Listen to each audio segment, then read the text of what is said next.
Assalamualaikum and good morning to Dr. Shed. Okey, baiklah. Kami ingin membentangkan topik yang bertajuk The Interconnection Between Gender, Environment and Sustainability.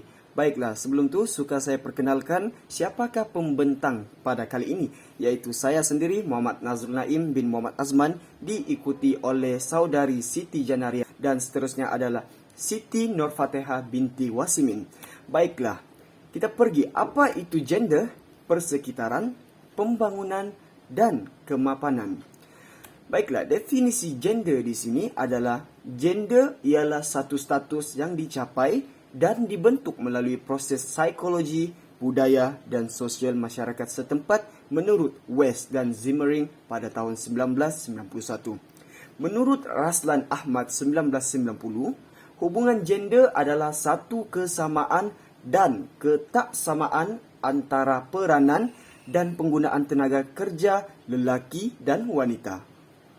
Saya akan membincangkan mengenai persekitaran dan pembangunan.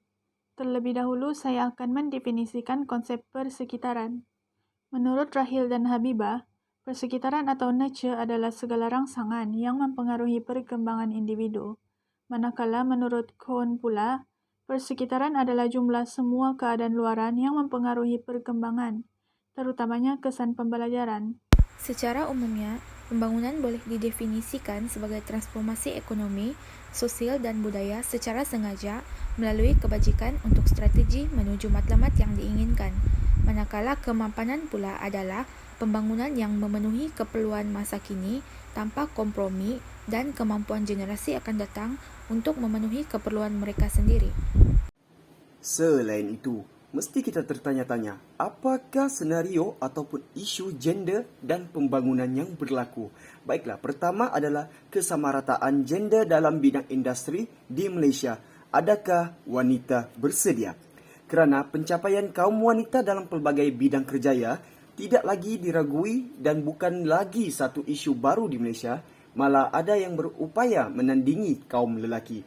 Namun begitu, golongan ini masih dilihat sebagai satu golongan yang lemah kerana wujud tanggapan bahawa wanita tidak mampu untuk menjadi pemimpin sebaik lelaki menyebabkan mereka ini jarang diberi peluang seperti kenaikan pangkat, terutamanya untuk sesebuah jawatan yang tinggi dalam bidang teknikal, seolah-olah dipinggirkan dalam isu kesamarataan gender pada masa kini. Yang kedua iaitu dasar wanita negara dan pelan tindakan pembangunan negara. Dasar wanita negara adalah kesinambungan kepada dasar wanita negara yang digubal pada tahun 1989 dengan mengambil kira isu, peluang, cabaran dan persekitaran masa kini dan yang akan datang. Berteraskan perlembagaan persekutuan, prinsip rukun negara dan dasar sosial negara. Dasar ini mendukung cita-cita untuk mencapai ketaksamaan gender dan pembangunan negara seimbang dan lestari. Akhir sekali, isu deklarasi Beijing pada 1995, persoalan tentang gender dan ketaksamaan gender mula dititik beratkan sejak 1990-an, khususnya setelah deklarasi Beijing pada 1995.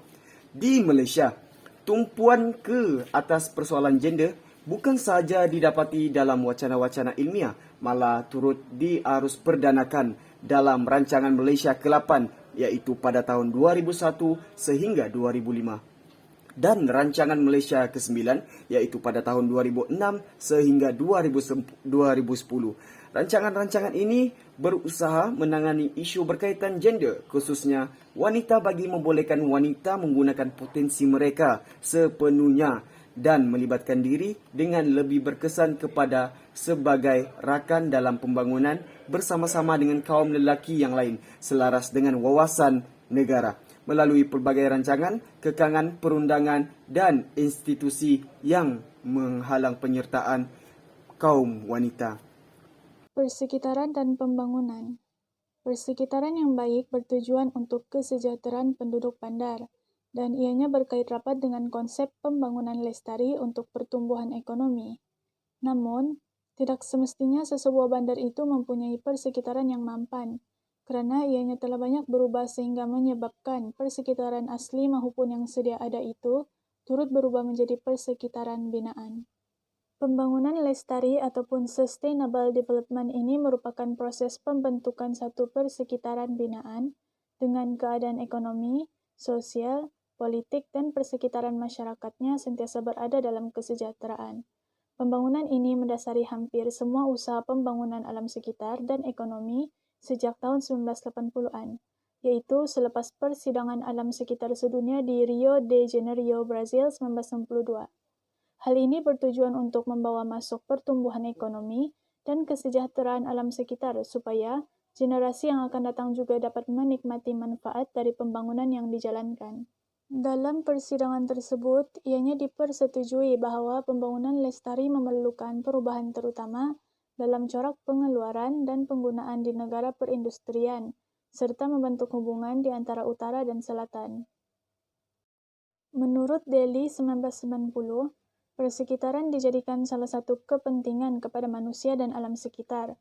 Usaha dalam menuju kemampanan adalah melalui pengurusan alam sekitar dan pengurusan penggunaan, yaitu termasuklah sektor tenaga, sektor kesehatan, sektor pertanian, biodiversity, dan pengurusan ekosistem.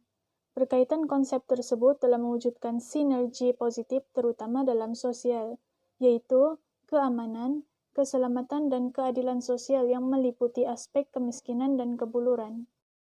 Matlamat utama pembangunan lestari serta hubungannya dengan persekitaran dan sosial. Pertama adalah untuk menamatkan kemiskinan, yaitu mengenal pasti beberapa faktor kemiskinan. Yang kedua adalah untuk menamatkan kelaparan ataupun kebuluran, mencapai keselamatan makanan, dan meningkatkan pemakanan serta mempromosikan pertanian lestari, yaitu menjadi arus yang utama dalam aspek kelestarian pengeluaran makanan dan meningkatkan keupayaan penyesuaian terhadap perubahan iklim. Yang ketiga adalah untuk memastikan ketersediaan dan pengurusan air yang lestari dan kebersihan untuk semua, yaitu mencapai kehidupan sejagat dan adil serta mengutamakan keselamatan, dan ini melibatkan masyarakat tempatan dalam menjamin pengurusan air. Persediaan ke arah persekitaran lestari, pembangunan penuju kelestarian.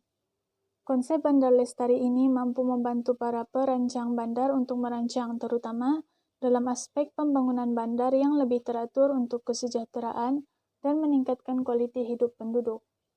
Kualiti hidup atau kesejahteraan penduduk itu boleh diukur menggunakan Physical Quality of Life Index ataupun PQLI, yang diperkenalkan oleh Morris untuk mengukur kadar kematian dan buta huruf. Dengan wujudnya pembangunan bandar lestari, ianya sedikit sebanyak mampu membantu mendapatkan pertumbuhan ekonomi yang bertujuan untuk membangunkan persekitaran fisikal dan sosial bandar di mana ianya secara tidak langsung bertujuan untuk menjamin kesejahteraan penduduk bandar. Seterusnya, apakah faktor luar yang menyumbang kepada pembangunan?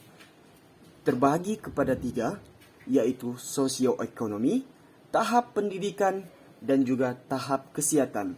Baiklah, melalui tahap sosioekonomi, memberi kesan kepada perkembangan kognitif, bahasa, sosial, fisikal, dan juga emosi kanak-kanak. Oleh itu, proses pembangunan sosial dan ekonomi dalam masyarakat yang diukur dengan menggunakan petunjuk produk domestik kasar PDB singkatannya, jangka hayat, literasi, dan tahap pekerjaan.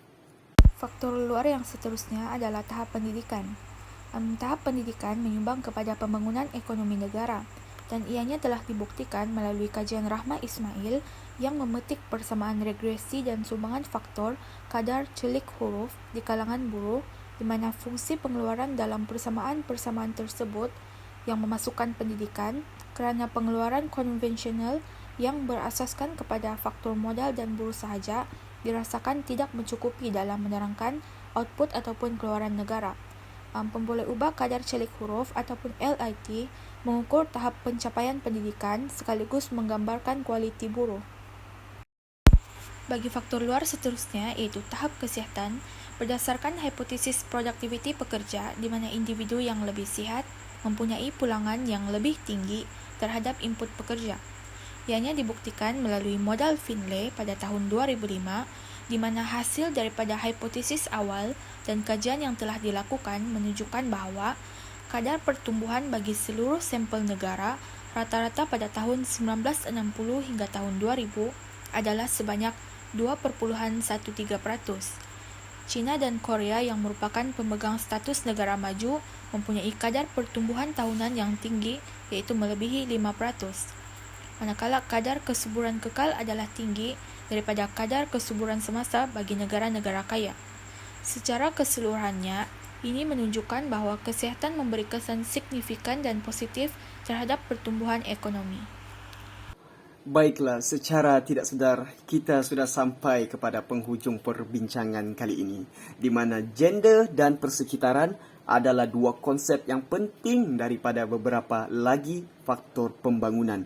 Oleh kerana terdapat jurang yang agak besar dalam penyelidikan yang dilakukan tidak ada mendapat dapatan yang jelas ataupun kajian-kajian yang lebih mendalam mengaitkan ketiga-tiga konsep sama ada gender, persekitaran dan kemampanan.